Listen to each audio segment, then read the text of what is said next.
wabarakatuh. Nama saya Nur Aisyah Nasrin binti Manasri dari Lima Al-Biruni.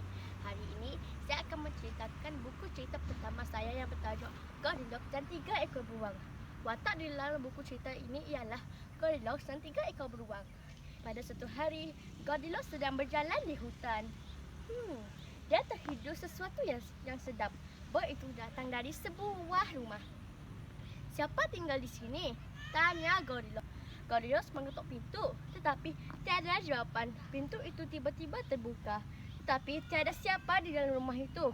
Goldilocks melangkah masuk.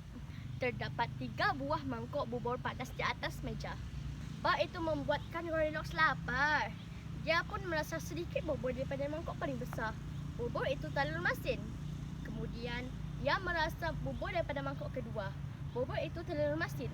Akhirnya dia merasa bubur daripada mangkuk paling kecil. Bubur itu paling sedap. Goldilocks makan semua bubur itu. Goldilocks perlu berehat selepas makan. Goldilocks naik ke tingkat atas. Di situ terdapat 3 buah katil. Dia baring di atas katil paling besar. Katil itu terlalu keras. Dia baring di atas katil kedua. Katil itu terlalu lembut. Dia baring di atas katil paling kecil. Katil itu paling selesa. Goldilocks pun tidur. Ketika Goldilocks tidur, 3 ekor beruang yang lapar pulang ke rumah itu. Mereka tidak sabar untuk makan bubur mereka. 3 ekor beruang itu melihat pada mangkuk bubur. "Siapa makan bubur saya?" kata ayah beruang. "Siapa yang makan bubur saya?" kata ibu beruang. "Siapa yang habiskan makanan saya?" kata anak beruang. Sambil menangis. Dia sangat sedih.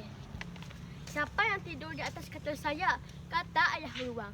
"Siapa yang tidur di atas katil saya?" kata ibu beruang. "Siapa yang sedang tidur di atas katil saya?"